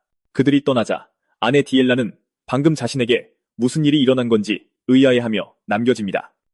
마침내 듀플레인의 집무실에 도착하자 그는 디엘라에 관한 대릭의 훌륭한 업적을 칭찬합니다. 그는 대릭에게 합당한 보상을 줄 계획이라며 평민에게 허락된 가장 높은 경지인 삼성 마법을 원하냐고 묻습니다. 대릭은 듀플레인이 단도직입적으로 말하는 것에 놀라며 그가 자신보다 자신을 더 잘 알고 있다고 생각합니다. 듀플레인은 5성 마법사이자 이 나라의 대공이므로 그에게서 오는 모든 기회를 잡아야만 합니다. 대릭은 망설임 없이 듀플레인에게 그것을 원한다고 말합니다. 그 질문을 하기 전에 듀플레인은 그가 딸을 정말 잘 가르쳤다고 칭찬했지만 현재의 성취 수준으로는 상류 사회에서 살아남기에 충분하지 않다고 알려주었습니다. 대릭은 디엘라를 이끌어줄 사람이 주변에 많고 이제 그녀가 감을 잡았으니 빠르게 성장할 것이라고 확신한다고 대답합니다. 듀플레인은 자기 딸에게 실제로 필요한 것은 지도 강사가 아니라 스승이라고 반박합니다. 듀플레인은 대릭에게 그가 감히 꿈도 꿀 수 없을 만큼 거대한 야망을 품고 있음을 느낄 수 있다고 말합니다. 듀플레인은 대릭이기에 눈 감아줄 의향이 있다고 말하고 대릭은 그가 사성 같은 더 높은 경지에 도달하는 것을 막지 않을 것이라는 사실에 놀랍니다. 대릭은 바로 이 점이 듀플레인을 더욱 위험하게 만든다는 것을 깨닫고 듀플레인은 대릭이 위대해지려는 야망이 있기에 저택에 오래 머물 수 없다는 것을 알고 있다고 언급합니다. 그는 이미 떠날 준비가 되었냐고 묻고 대릭은 그렇다고 대답합니다. 듀플레인은 대릭을 붙잡지는 않겠지만 디엘라를 조금 더 가르쳐주길 바란다고 말합니다. 바로 그때 그는 마침내 평민에게 허락된 가장 높은 경지인 삼성을 원하냐고 묻습니다. 듀플레인과의 만남 후 대릭은 도서관에 출입할 수 있게 되고 그곳에서 삼성 마법서를 발견합니다. 그는 이에 큰 충격을 받습니다. 많은 사람들이 이성 마법서 한 권을 얻기 위해 평생을 바치는데 자신은 어쩌다 보니 삼성 마법서 여러 권에 접근할 수 있게 되었기 때문입니다. 이로써 대릭은 저택에 더 오래 머물 이유가 생겼다고 생각하지만 펠리네가 알게 되면 정신을 잃을 것이라고 믿습니다. 나중에 대릭은 디엘라를 만나는데 그녀는 자신이 일성 마법사가 되었다고 자랑하기 시작합니다. 대릭은 그녀가 일성 마법을 한 번밖에 사용하지 않았지만 그래도 인정된다고 알려줍니다. 디엘라는 그가 읽고 있는 책에만 집중하느라 제자가 발전한 것이 기쁘지도 않냐며 그에게 소리칩니다. 대릭이 만족스러운 대답을 해주지 않자 그녀는 그냥 물러서기로 합니다. 대릭은 지난 며칠간 많이 회복되었다며 그녀를 칭찬합니다. 그는 그녀가 레그에게 진 후 눈이 퉁퉁 붓도록 울었던 것을 기억하고 디엘라는 눈에 먼지가 들어갔을 뿐 울지 않았다며 강한 척합니다. 게다가 그녀는 대릭이 해고될 것이라고 생각했고 아버지가 대릭이 어디에도 가지 않는다고 더 일찍 말해주었으면 하고 바랐습니다. 바로 그때 대릭은 그녀가 이미 빠르게 성장하고 있으니 다른 일성 주문들도 배우기 시작해야 한다며 오늘의 수업을 시작하자고 제안합니다. 디엘라는 대릭이 기본적으로 자신이 천재라는 사실에 동의하는 것이기 때문에 이 기회를 놓치지 않습니다. 대릭은 마법 발현 후 얼마 지나지 않아 일성 마법을 사용할 수 있게 된 것은 흔치 않은 성장이라고 언급합니다. 디엘라는 이 기회를 이용해 자신은 한다면 하는 사람이라고 이미 말하지 않았냐며 대릭에게 말합니다. 디엘라는 영창 없이 시전하기 편리한 마법 화살 같은 시작할 만한 여러 마법 주문들을 제안하기 시작합니다. 그녀가 사용할 수 있는 일련의 마법에 대해 생각하는 동안 대릭은 그녀가 마법 발현을 연습하게 될 것이라고 끼어들고 디엘라는 일성 주문을 배울 것이라고 믿었기 때문에 이 말을 듣고 대릭은 여러 이유가 있지만 결국 가장 중요한 것은 기본이라고 언급합니다. 대릭이 더 깊이 설명하려던 참에 디엘라는 그의 말이 무엇이든 옳다고 믿기 때문에 마침내 그렇게 하겠다고 동의합니다. 그녀는 일성 주문을 배울 것이라고 믿었기 때문에 괜히 들떴었다고 고백합니다. 바로 그때 그녀는 대릭이 자신을 뚫어지게 쳐다보는 것을 알아차리고 왜 그러냐고 묻습니다. 그녀는 자기 얼굴에 뭐 묻었냐고 그를 놀리지만 대릭은 아니라고 말하며 단지 그녀가 너무 순순히 듣고 있어서 놀랐을 뿐이라고 말합니다. 디엘라는 퉁명스럽게 대답하며 처음부터 그의 말을 항상 존중했다고 대릭에게 말하지만 대릭은 그녀가 자신에게 더러운 물을 2번이나 부었던 때를 상기시킵니다. 이 말을 들은 디엘라는 상처받은 표정을 짓고 대릭이 아직도 기억하고 있다는 사실에 놀랍니다. 분위기가 가라앉는 것을 막기 위해 디엘라는 어색하게 행동하며 오늘의 수업을 시작하자고 제안합니다. 수업은 해질녘까지 계속되고 디엘라는 너무 많이 배워 이미 지쳐 있습니다. 대릭은 잠시 휴식을 취하며 디엘라에게 이제부터 바빠질 것이라고 들었다고 말합니다. 디엘라는 다음 주부터 예절과 일반 교양 수업도 듣게 될 것이라고 들었다며 이를 확인해줍니다. 대릭은 그녀가 일성 마법을 배웠고 마침내 진정한 귀족 교육을 받을 수 있게 되었으니 좋은 일이라고 생각합니다. 디엘라는 대릭에게 기본적인 귀족 예절, 외국어, 지리, 역사, 식물학, 피아노, 심지어 바느질 같은 지루한 것들을 모두 배워야 하는 것이 기쁘지 않다고 알립니다. 그녀는 에이슬린 언니가 방금 자신이 나열한 이 모든 것들을 어떻게 견뎌냈는지 궁금해합니다. 대릭 또한 감탄하며 이것이 바로 에이슬린이 듀플레인의 꽃이라 불리는 이유이며 그녀가 에벨스틴 상류 사회의 중심에 있는 이유라고 알려줍니다. 디엘라는 대릭에게 마법 공부만 하고 싶다고 말하고 대릭은 듀플레인 공장님이 자신을 고용했으니 마음대로 할 자유가 충분하다며 그렇게 하라고 말합니다. 하지만 디엘라는 그럴 시간이 많지 않을 것이라고 생각하고 대릭은 자신을 쫓아낼 사람이 있냐고 묻습니다. 디엘라는 있다고 말하며 아버지는 그를 인정했을지 몰라도 어머니는 그냥 넘어갈 뿐이 아니라고 알려줍니다. 대릭 역시 이 말에 어리둥절하며 디엘라에게 왜 어머니가 자신을 쫓아내려 하는지 묻습니다. 디엘라는 어머니가 아마도 자신이 대릭에게 배우면 귀족의 품위에서 멀어져 결국 용병처럼 될까봐 디엘라는 대릭에게 같다고 말합니다. 그 대련에서는 귀족들이 말하는 품위라고는 찾아볼 수 없었다고 말합니다. 그러자 대릭은 디엘라에게 그건 별거 아니라고 말하고 디엘라는 이 말에 혼란스러워합니다. 대릭은 그녀의 어머니를 잠재우는 것이 그녀가 생각하는 것만큼 어렵지 않다며 그들이 할 일은 단지 어머니의 변명거리를 없애는 것뿐이라고 알려줍니다. 그 후 디엘라의 어머니가 저택을 거닐며 대릭이 딸에게 나쁜 영향을 미칠 수 있다고 생각하는 모습이 보입니다. 디엘라가 금리를 하고 멧돼지를 사냥하러 뛰어다니는 것과 같은 여러 가지 시나리오가 그녀의 머릿속을 스쳐 지나갑니다. 이런 가능성을 생각하는 것만으로도 머리가 정말 아파오고 대릭이 디엘라에게 무엇을 해줄 수 있는지 궁금해집니다. 그녀는 남편이 대릭을 인정했을지 모르지만 동시에 자신이 여전히 이 저택의 안주인이라는 것을 알고 있습니다. 공작 부인이 무엇을 해야 할지 생각하고 있을 때 디엘라가 그녀 앞에 나타나고 그녀는 디엘라가 언제나처럼 자신의 품에 달려들 것이라고 믿습니다. 놀랍게도 그녀는 이상한 점을 발견하는데 그것은 바로 디엘라가 멋진 드레스를 입고 귀족적인 방식으로 그녀에게 인사하고 있다는 사실입니다. 디엘라는 상처를 치료하는 동안 별관을 떠날 수 없었다고 말을 이으며 제대로 안부를 여쭐 기회를 놓쳐 죄송하다고 사과합니다. 디엘라는 어머니에게 하고 싶은 말이 많지만 그날 아침에 피아노 레슨이 있다고까지 말합니다. 공작 부인은 디엘라의 몸가짐에 완전히 할 말을 잃습니다. 이내 디엘라는 교육 일정이 빡빡해서 떠나야 한다고 말합니다. 디엘라가 떠나기 전 어머니는 다음 주부터 시작하는 예절 수업을 듣기 시작했는지 확인했고 디엘라는 말씀하신 대로라고 알립니다. 이에 공작 부인은 디엘라가 수업도 없이 어떻게 그런 것들을 아는지 의아해합니다. 어머니와 짧은 대화를 나눈 후 디엘라는 떠나고 걸어가면서 하녀 중 한 명에게 무리하지 말라고 다정하게 말하기까지 합니다. 어머니를 포함한 모든 사람들은 어린 아가씨에게 무슨 일이 있었는지 궁금해하며 경외와 혼란 속에서 지켜볼 뿐입니다. 다른 곳에서는 에슬린이 에벨슈타인 귀족 지구에서 친구들과 대화하는 모습이 보입니다. 친구들은 에슬린이 지난 모임에서 걱정스러워 보였지만 지금은 달라 보인다고 말합니다. 에슬린은 이 말을 듣고 놀라며 걱정시킬 의도는 없었으니 용서해달라고 말합니다. 그녀는 걱정했던 것들 대부분이 이미 해결되어서 기본적으로 기분이 훨씬 나아졌다고 밝힙니다. 그녀의 빨간 머리 친구 엘렌테 벨미어드는 에슬린이 누군가를 구하기 위해 귀족 지구 밖으로 나갔다는 소식을 들었을 때 걱정했었기에 이 말을 듣고 에슬린은 기뻐합니다. 걱정해줘서 고맙다고 말하며 마법 스승이 필요했던 건 바로 여동생 디엘라였다고 밝힙니다. 직접 스승을 찾아다녀야 해서 바빴던 것이죠. 엘렌테는 이 말을 듣고 충격을 받습니다.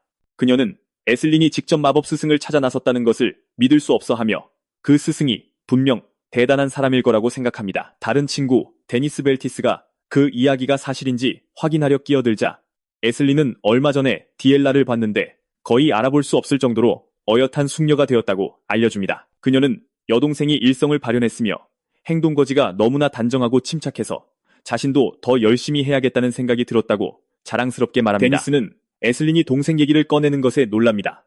왜냐하면 가문에서 항상 디엘라를 숨겨왔기 때문이죠. 데니스는 그 좋은 마법 스승 덕분일 거라고 말하고 에슬린은 그렇다고 확인해줍니다.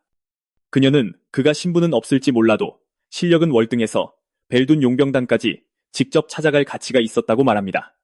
엘렌테는 그 스승이 용병이라는 사실에 더욱 놀랍니다.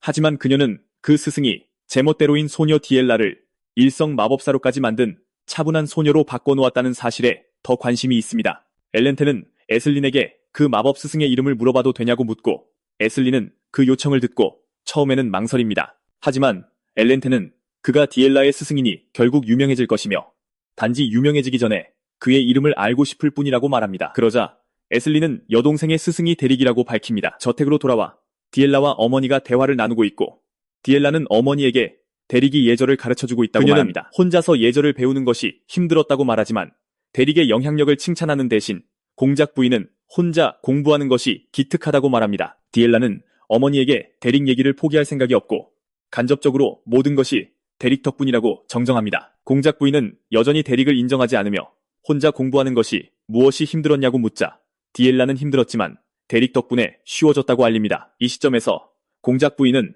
대화 시작부터 계속 데릭 하는 소리만 듣고 있어서 속으로 미칠 지경입니다. 그녀는 완전히 좌절했고 데릭을 없애버리려는 열의는 더욱 강해지지만 방법을 찾아야 합니다. 설상가상으로 하인들은 디엘라가 매우 친절하고 온화해졌다며 칭찬하고 다닙니다.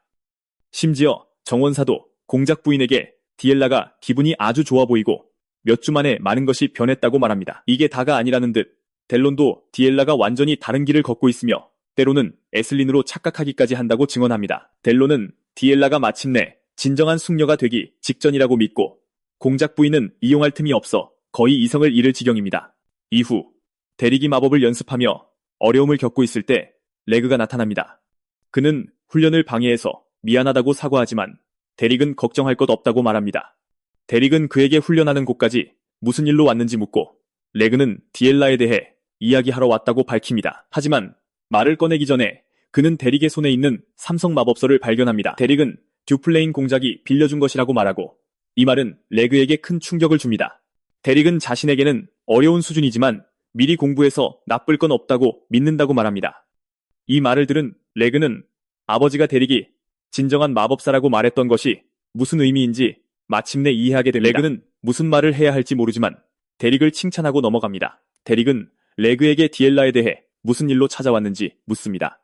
말을 꺼내기도 전에 레그의 얼굴은 이미 붉어져 있고 그는 데릭에게 좀 복잡한 문제지만 10대 소녀들이 좋아할 만한 것을 아는지 묻고 싶다고 말합니다. 레그는 데릭에게 인형을 만들어주면 디엘라가 좋아할지 묻고 데릭은 즉시 발레리안이 만들었던 그 끔찍한 인형을 떠올립니다. 레그에게 인형을 만드는 것은 말도 안 된다고 말합니다. 레그는 데릭의 말에 동의하며 자기도 그게 바람직할 것 같지 않아서 만들 의도가 없다고 마지못해 말합니다. 레그는 좌절감에 머리를 감싸쥐고 일어선 후 데릭의 훈련이 이미 끝났으니 안으로 돌아가자고 제안합니다. 안으로 돌아가면서 레그는 데릭에게 요즘 저택 분위기가 좋아서 고맙다고 말합니다. 그는 발레리안 형은 영지 관리에 집중하고 있고 아버지는 티를 내지 않으시지만 꽤 만족스러워 보인다고 언급합니다. 데릭은 듀플레인 공작의 반응을 읽기 어렵다고 생각했기 때문에 이 말을 듣고 놀랍니다. 레그는 데릭에게 사람이 변할 수 있다는 것을 마침내 보았기 때문에 이전에는 원치 않았던 것을 받아들이려 노력하고 있다고 말합니다. 그는 더 일찍 깨닫지 못한 건지 아니면 피하고 있었던 건지 궁금해합니다. 하지만 이제 디엘라도 변했으니 자신도 변할 준비가 되었습니다.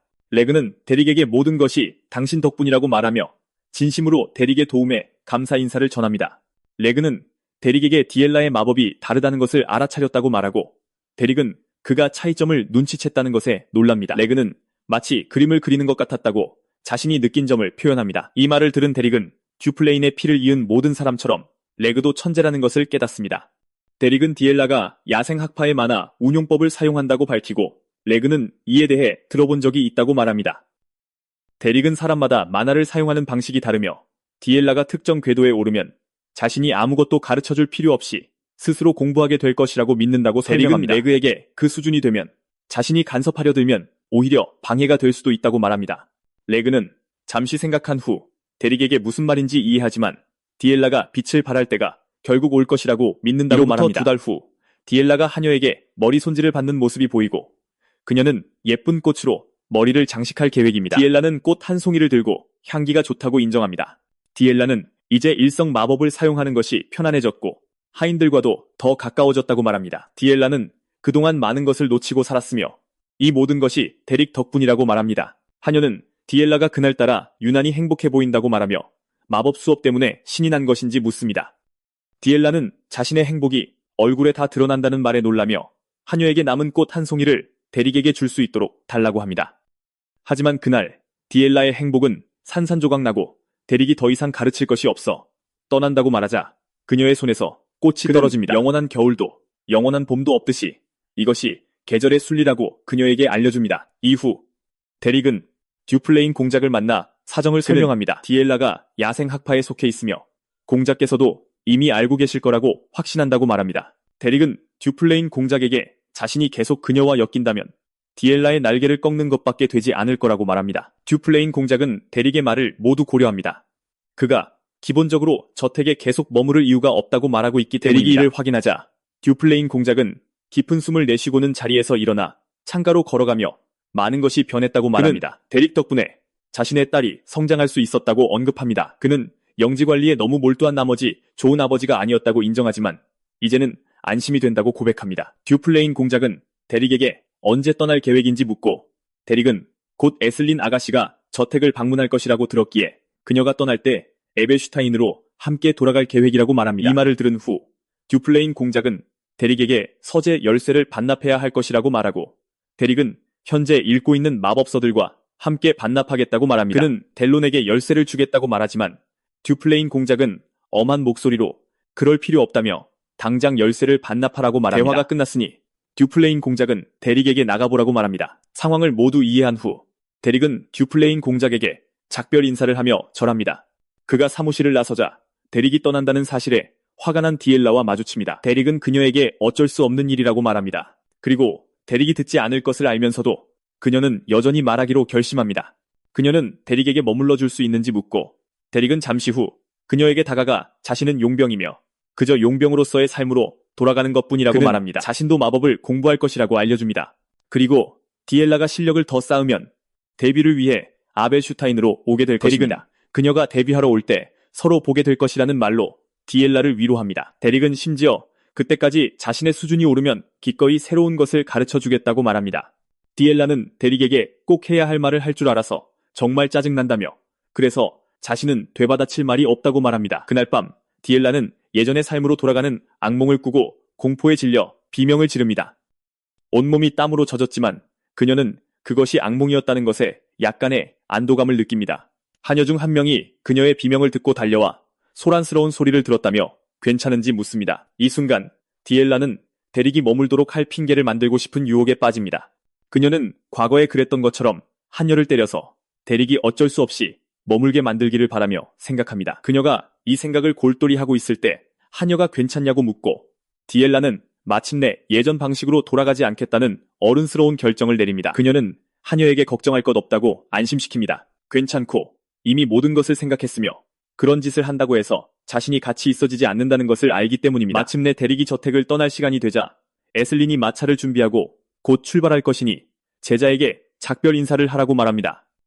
데릭이 뒤를 돌아보자 디엘라와 그녀의 오빠들이 모두 그를 배웅하기 위해 기다리고 있다는 것을 깨닫습니다. 발레리아는 정말 떠나야 하냐고 묻고 데릭은 원래 있던 곳으로 돌아가야 한다고 대답합니다. 리그는 저택에서의 생활이 늘 열심히 일해야 했기 때문에 쉽지 않았을 거라고 이해합니다.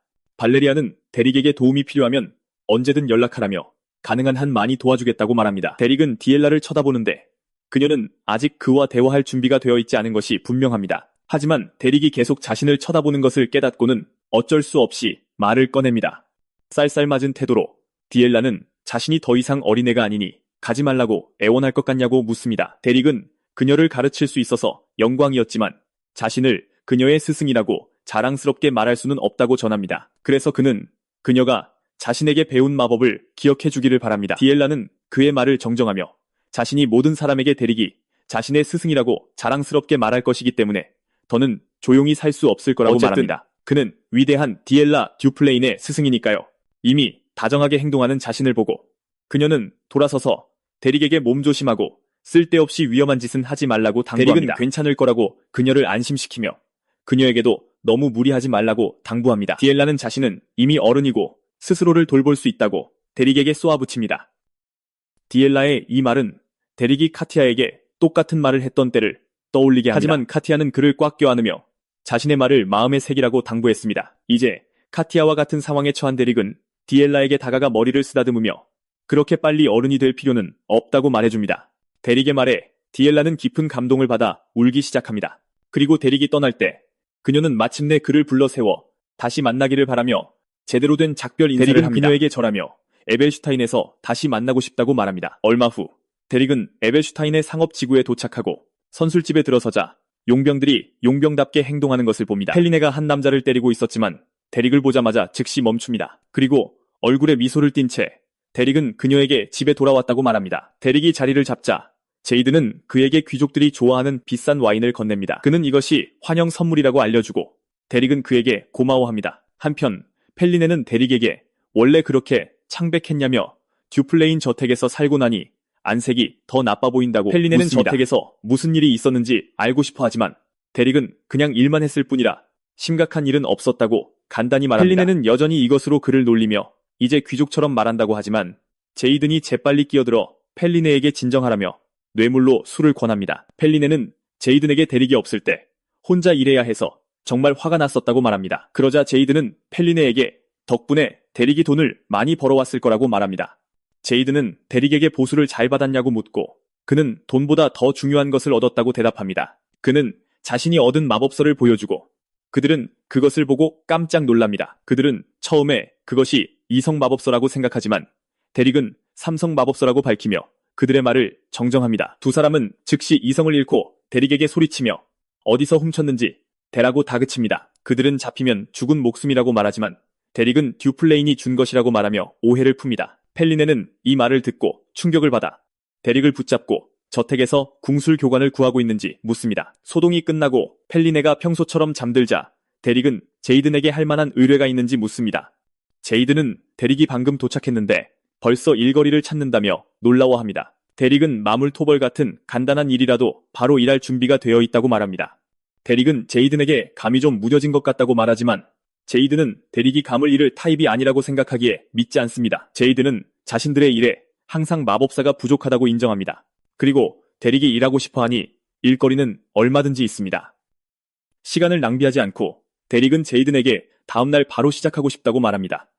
다음날 데릭과 펠리네는 마물과 싸우기 위해 마물 영토로 향합니다. 두 사람은 등을 맞대고 서서 빈틈이 없도록 하면서 완벽한 호흡으로 마물을 처리합니다. 그들은 계속해서 여러 지역을 여행하며 길을 따라 마물을 처리하고 밤이 되자 데릭은 삼성 수준에 도달하려 하지만 여전히 어렵다는 것을 알게 됩니다. 실패했음에도 불구하고 그는 결국 손이 거의 부서질 뻔한 큰 폭발을 일으킵니다. 그는 이성 마법에는 익숙해졌지만 삼성으로 가는 벽은 정말 높다는 것을 깨닫습니다. 여름부터 혹독한 겨울까지 데릭과 펠리네는 밖에서 토벌 임무를 수행합니다. 그들이 마침내 선술집으로 돌아왔을 때 제이드는 그들의 체력을 칭찬하며 그런 혹독한 날씨에 켄트 산맥을 오갈 힘이 있으니 젊음이 좋다고 사실 말합니다. 그는 그런 혹독한 날씨에 하피의 머리를 가져올 만큼 미친 사람은 그들 둘뿐이라고 생각합니다. 깊은 숨을 내쉬며 마침내 살아있다는 것이 어떤 기분인지 알 것 같다고 고백합니다. 그러자 제이드는 그들이 정말 열심히 일했으니 다음 날은 쉬라고 제안합니다. 제이드는 데릭에게 그의 취향에 맞는 의뢰가 방금 들어왔다고 말합니다. 데릭이 어떤 의뢰냐고 묻자 제이드는 비싸지만 비교적 쉬운 의뢰라고 말합니다. 알고 보니 그것은 웨스트 스트리트의 로호 용병단에서 넘어온 의뢰였고 벨미야드 백작에게서 온 것이었습니다. 보아하니 마법 대련을 도울 평민을 찾고 있는데 간단히 말해 샌드백을 구하는 것입니다. 제이드는 데릭에게 그냥 몇 대 맞아주기만 하면 임무는 끝이라고 알려줍니다. 다음날 데릭은 귀족 구역에 위치한 마법 대련장으로 향합니다. 다른 곳에서는 엘렌테가 스승에게 누구와 대련해야 하는지 묻자 스승은 이미 평민을 준비해 두었다고 말합니다. 엘렌테는 평민을 때리라고 하는 것에 놀라지만 남자는 그것이 훈련의 일부라고 말합니다. 그는 평민에게 충분한 보상을 약속했으니 마음껏 전력을 다해도 된다고 그녀를 안심시킵니다. 엘렌테는 여전히 이 모든 것이 불편하지만 그녀의 기분을 풀어주기 위해 남자는 그 평민이 일성 마법은 감당할 수 있다고 말합니다. 하지만 엘렌테는 스승에게 자신은 거의 이성에 가까우며 일성과 이성의 차이는 하늘과 땅 차이만큼 크다고 상기시킵니다. 잠시 후 엘렌테는 그녀의 대련 상대가 될 데릭을 만납니다.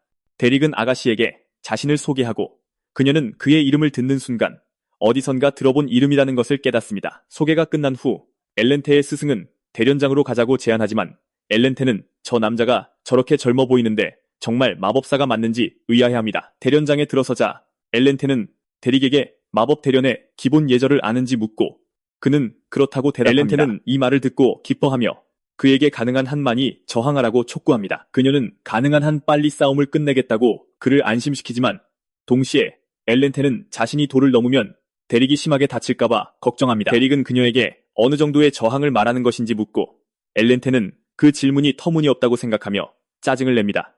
데릭은 그녀에게 도움이 되기 위해서 얼마나 저항해야 하는지 알아야 한다고 말합니다. 엘렌테는 이 말을 듣고 데릭을 놀리며 말투가 재미있다고 말하고는 가진 모든 것을 다해 저항하라고 합니다. 이 말을 들은 데릭은 즉시 집중하며 엘렌테에게 명령하신 대로 하겠다고 말합니다.